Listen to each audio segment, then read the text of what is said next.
राधे राधे मेरे प्यारे भाइयों बहनों माताओं व बंधुओं। आज मैं आपके लिए लाई हूँ जेठ मास में सुनी जाने वाली कथा, जिसे सुनने मात्र से मनुष्य को वैकुंठ लोक की प्राप्ति होती है। बंधुओं, इस कथा में जेठ मास में किए जाने वाले जल के दान की महिमा के बारे में बताया गया है। जल दान करने से मनुष्य को किस चीज़ की प्राप्ति होती है। बंधुओं, यदि आपने हमारे चैनल को अब तक सब्सक्राइब नहीं किया तो ज़रूर करें और बेल आइकन दबाना ना भूलें, ताकि आपको हमारी आने वाली सभी वीडियोज़ की जानकारी सबसे पहले हो सके। बंधुओं, कथा को पूरी सुने और सुनने के बाद कमेंट बॉक्स में जय विष्णु भगवान, जय माँ लक्ष्मी जरूर लिखें। त्रेता युग के अंत में महिष्मती नगर में एक ब्राह्मण रहता था। उसका नाम था सुमंत और उसकी पत्नी का नाम था गुणवती और उसके पुत्र का नाम देव शर्मा था। एक दिन वह ब्राह्मण समाधि लगाने के लिए वन में गया। कुछ समय समाधि लगा। वहाँ सुंदर सरोवर का जल पीकर सरोवर के पास ही वृक्ष की छाया के नीचे सो गया। जो भी जीव वहाँ पानी पीने के लिए आता, वह ब्राह्मण को देखकर डर कर भाग जाता और जल पीने से वंचित रह जाता। कुछ नन्हे जीव तो प्यास के कारण मृत्यु को प्राप्त हो गए। सूर्य अस्त होने पर ब्राह्मण अपने घर लौट गया। अनजाने में उससे जीव हत्या जैसा पाप हो गया। ब्राह्मण घर जाने के बाद कुछ समय के बाद अस्वस्थ हो गया और कुछ दिनों बाद ही उसकी मृत्यु हो गई। उसकी मृत्यु के बाद उसकी पत्नी भी उसके साथ ही सती हो गई, क्योंकि ब्राह्मण को अज्ञात दोष लगा था।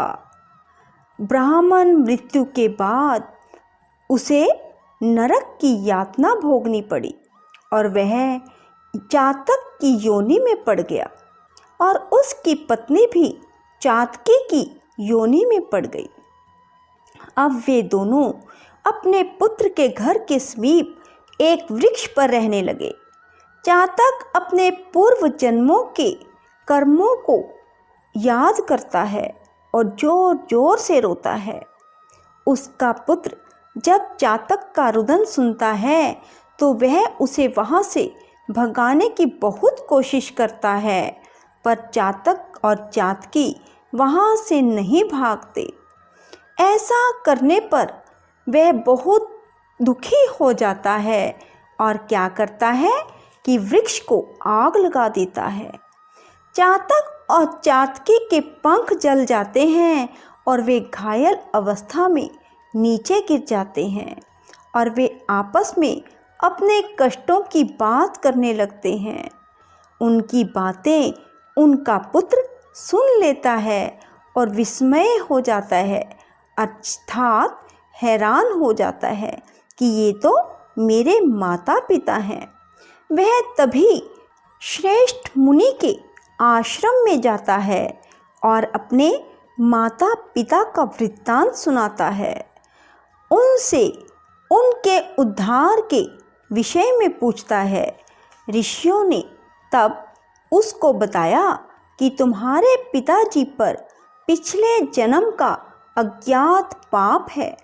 उससे मुक्ति के लिए उनके उद्धार के लिए तुम निर्जन वन में जल दान की व्यवस्था करो। ऋषियों के कहे अनुसार माता पिता के निमित्त निर्जन वन में प्याऊ लगवाता है और जहाँ पर सभी लोग आने जाने वाले मनुष्य और जीव पक्षी सभी जल पी सकें।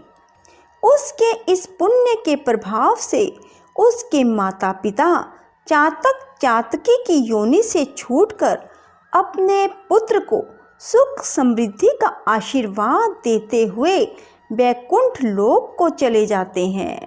इस प्रकार जेठ माह में जीव जंतुओं और प्राणियों के लिए जल की व्यवस्था जो मनुष्य भी करता है, वह इस लोक के सुखों को भोगकर अंत में वैकुंठ लोक को प्राप्त हो जाता है।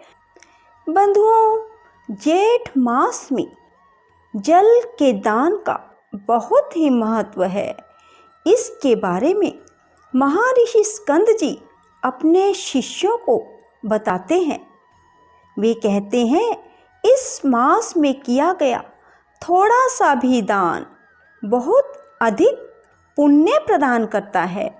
जेठ मास में भगवान श्री हरि का सच्चे हृदय से ध्यान करने पर श्री हरि की अपार कृपा होती है। जेठ माह में अन्न का दान, जल का दान, चंदन का दान, फल का दान, जूते का दान और छतरी के दान से शांति की प्राप्ति होती है। चंदन के दान से देवता, ऋषि व पितृ प्रसन्न होते हैं। सभी मनुष्यों को जेठ माह में निर्जन क्षेत्र में प्राणियों की रक्षा के लिए जल का दान करना चाहिए, अर्थात प्याऊ लगवाने चाहिए। मनुष्य को जेठ माह में निर्जन वन में छायादार वृक्ष लगवाने चाहिए। बंधुओं, यदि ऐसा करते हैं तो आप पर श्री हरि की अपार कृपा होती है। जेठ माह में जल जैसा दान हो ही नहीं सकता। जो मनुष्य जेठ माह में जल का दान नहीं करता, वह मृत्यु के बाद नरक की यातना भोगकर पपीहे की योनि में जाता है। राधे राधे, जय श्री कृष्णा। बंधुओं, यदि आपको हमारी वीडियो पसंद आए तो इसे लाइक करें और शेयर भी ज़रूर करें। धन्यवाद।